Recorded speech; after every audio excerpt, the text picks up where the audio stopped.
ছয় শতাব্দী ধরে চলা একটি সাম্রাজ্য ৩৬ জন সুলতানের শাসনে এক সময় এটি ৩টি মহাদেশে বিস্তৃত হয়েছিল। আর এর প্রতিষ্ঠাতা ছিলেন ওসমান গাজী, আর সোনালী যুগে একে নেতৃত্ব দিয়েছেন সুলেমান দ্য ম্যাগনিফিসেন্ট আর মেহমেদ দ্য সেকেন্ডের মতো শাসকেরা। কিন্তু ৬০০ বছরের সেই বিশাল সাম্রাজ্য ধ্বংস হওয়া শুরু করে ১৯০৮ সালের পরে চলা একের পর এক ধাক্কায়। প্রথম বিশ্বযুদ্ধের ধাক্কা, রাজনৈতিক টানাপোড়া এবং ১৯২২-এর এক চূড়ান্ত সিদ্ধান্ত, যার মাধ্যমেই এক সময়কার পরাক্রমশীল সাম্রাজ্য হারিয়ে যায় কেবলমাত্র ইতিহাসের পাতায়। কিন্তু কিভাবে, কি এমন ভুলগুলো করেছিল এই অটোমানেরা, আর কি এমন ঘটেছিল যার কারণে শেষমেশ এই সাম্রাজ্য টিকে থাকতেও পারল না, সেইটা নিয়েই আজকের ভিডিও। অটোমান সাম্রাজ্যের পতনের শুরুটা আসলে হয় খুবই ভালো কিছু করার একটা স্বপ্নের হাত ধরে, কনস্টিটিউশন বা সংবিধান এবং ইকুয়াল রাইটসের স্বপ্ন। ১৮৭৬ সালে সুলতান আব্দুল হামিদ দ্য সেকেন্ড ক্ষমতায় আসার পর আসা এই কনস্টিটিউশনের পেছনেও আছে একটা এক্সট্রা অর্ডিনারি স্টোরি। ৬ জন যুবক, যাদের প্রথম দেখা হয়েছিল ইস্তানবুলের বেলগ্রাড ফরেস্টের এক পিকনিকে। আর সেই ৬ জন যুবক এমন একটা অটোমান এম্পায়ারের স্বপ্ন দেখেছিল যেখানে সবাই সমান হবে, সবার সমান অধিকার থাকবে। আর সেই স্বপ্ন থেকে অজস্র যুদ্ধ আর সংগ্রাম শেষে সুলতান আব্দুল হামিদ সেকেন্ডের হাত ধরে তারা অটোমান এম্পায়ারের ফার্স্ট অ্যান্ড লাস্ট কনস্টিটিউশন বা সংবিধান নিয়ে আসে। এই ৬ জনের মধ্যে ছিল মেহমেদ বে, নামিক কেমাল, মেনাপিরজাদে নুরি, রিসাদ বে, আয়াতুল্লাহ বে এবং রাফিক বে।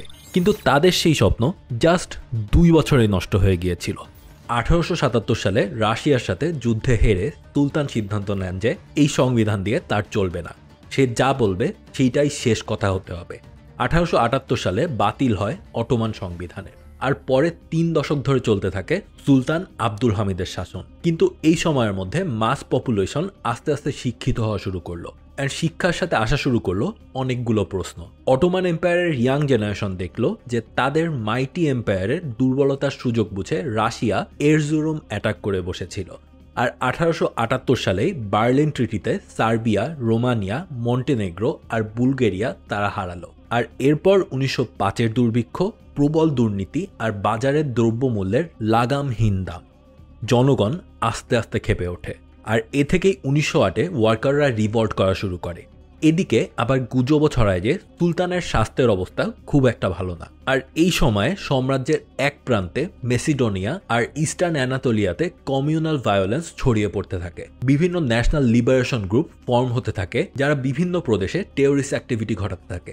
আর সেই সময়ে এই ইউরোপের বিভিন্ন পাওয়ার যেমন অস্ট্রো হাঙ্গেরি এবং রাশিয়ানরা এসে অটোমানদেরকে বলে যে মেসিডোনিয়াতে তো তোমরা শান্তি রাখতে পারছো না, এক কাজ করো, আমাদের থেকে তো এই রিজিয়ন যেহেতু কাছে, আমরাই এখানে পুলিশ ফোর্সের দেখভাল করব, আর তোমাদের কোনো টেনশন করা লাগবে না। আর অদ্ভুতভাবে অটোমান সম্রাট এ সময় কিন্তু রাজিও হয়। এই ব্যবস্থাটার নাম ছিল মার্সটেক প্রোগ্রাম। কিন্তু এই কাজে খুবই স্বাভাবিকভাবে মেসিডোনিয়াতে যেই তুর্কিরা ছিল তারা প্রচণ্ড রকমের কষ্ট পায়।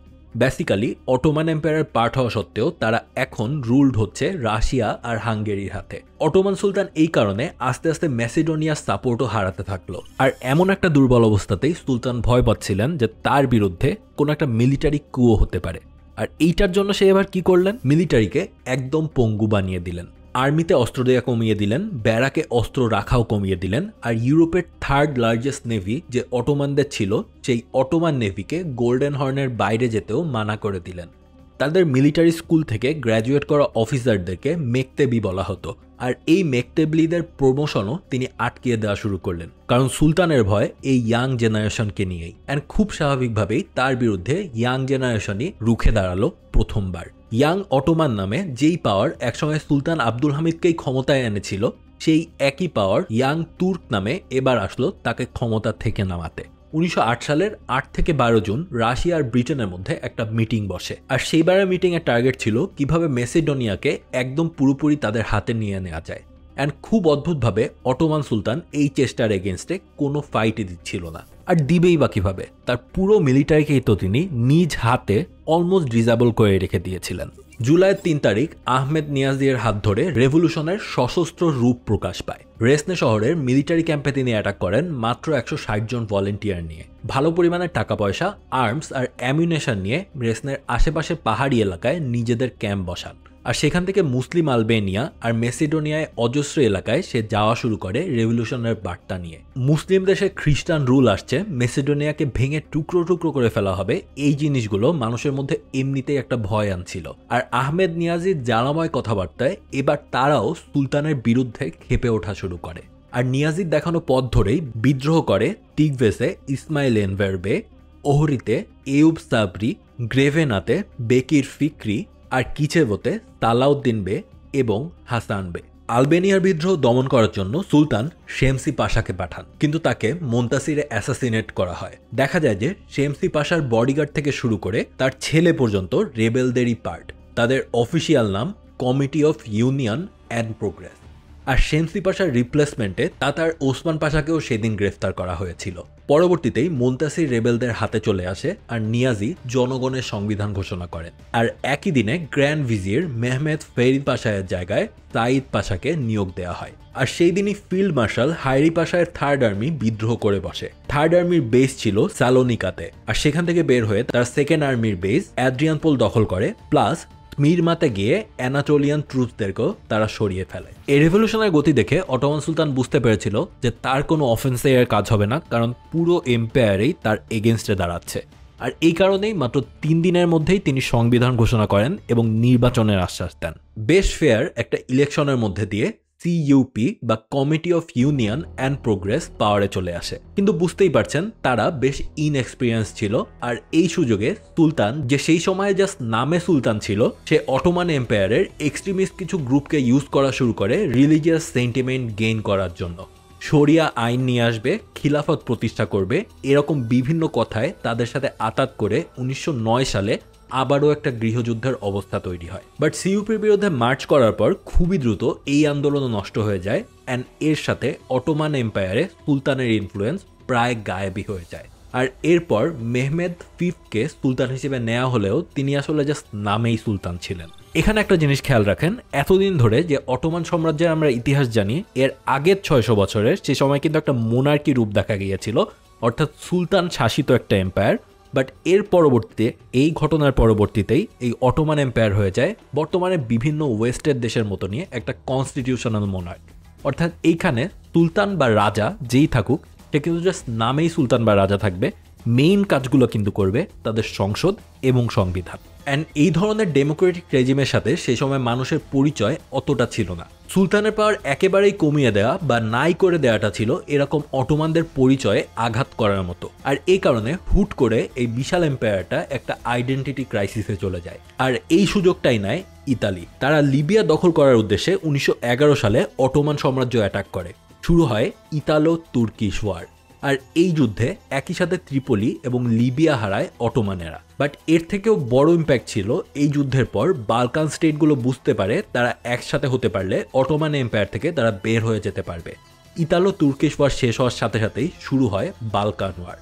বালকান ওয়ারে অটোমান এম্পায়ার মেসিডোনিয়া আর আলবেনিয়ার উপর ওদের যে সামান্য পরিমাণ কন্ট্রোলটা ছিল সেটাও হারিয়ে ফেলে। ইনফ্যাক্ট ইউরোপে ওদের যা জায়গা ছিল অলমোস্ট সবই চলে যায় এই বালকান ওয়ারের পর। সার্বিয়া, মন্টিনেগ্রো, বুলগেরিয়া আর গ্রিস মিলে বালকান লীগ গঠন করে, যেটা পরবর্তীতে অটোমানদের এই রিজন পুনর্দখলের চেষ্টারও সুযোগ রাখে না। এতদিন না বুঝতে পারছেন এই 3 মহাদেশের সংযোগস্থলে দাঁড়ানো এই এম্পায়ার আর তাদের আগের অবস্থানে নাই, অনেকটাই ব্যতিক্রম আর দুর্বল হয়ে গিয়েছে তারা। বাট এই দুর্বলতার পরেও তাদের কফিনের শেষ পেরেকটা পোতা হয় ফার্স্ট ওয়ার্ল্ড ওয়ার দিয়ে। যুদ্ধের ঠিক আগে 1914 সালে ফ্রান্স অটোমানদেরকে $100 মিলিয়ন লোন দেয়। আর এই অর্থটা অটোমানদের দরকার ছিল, বাট একই সাথে সাধারণ অটোমানদের ইগোতে এটা প্রচন্ড হিট করে। আর সেটা কভার করার জন্য অটোমান এম্পায়ার ব্রিটিশদের সাথে ডিলে যায় 2টি state of the art ব্যাটেলশিপ Dreadnought তৈরি করার জন্য। তাদের প্ল্যান সেই সময় হিসেবে খারাপ ছিল না। 2টা ড্রেডনট মেডিটেরেনিয়ান সিতে ওদের সুপ্রেমিসি আবার ব্যাক করাতে পারত। প্লাস বালকান স্টেটগুলো যেসব পোর্ট দখল নিয়েছে সেগুলোর এগেনস্টেও অটোমানরা চাইলে মুভ করতে পারত। বাট এই 2টা ড্রেডনট বানানোর টাকা অটোমান সরকারের পকেটে ছিল না। শুরু হয় ক্রাউড ফান্ডিং। ইভেন সরকার আহ্বান জানায় স্কুলের বাচ্চারাও যেন তাদের পকেট মানি থেকে ডোনেট করে। আর অন্যদিকে এই শিপ বানানোর কাহিনী রাশিয়ার কানে গেলে তারা আবার খুব নড়ে চড়ে বসে, কারণ এই ফ্লিট রেডি হয়ে গেলে সেটা রাশিয়ার ব্ল্যাক সি ফ্লিটকেও টেক্কা দিতে পারত। আর এইজান আইল্যান্ড রিজিয়নে অটোমানেরা আবারও ডমিনেন্ট ফোর্স হিসেবে ব্যাক করতে পারত। গ্রিসের অফিসিয়ালরাই রাশিয়াকে রিকোয়েস্ট করতে শুরু করে এই ড্রেড নটগুলো আসার আগেই সেগুলো যেভাবে হোক তারা যেন ধ্বংস করার ব্যবস্থা করে।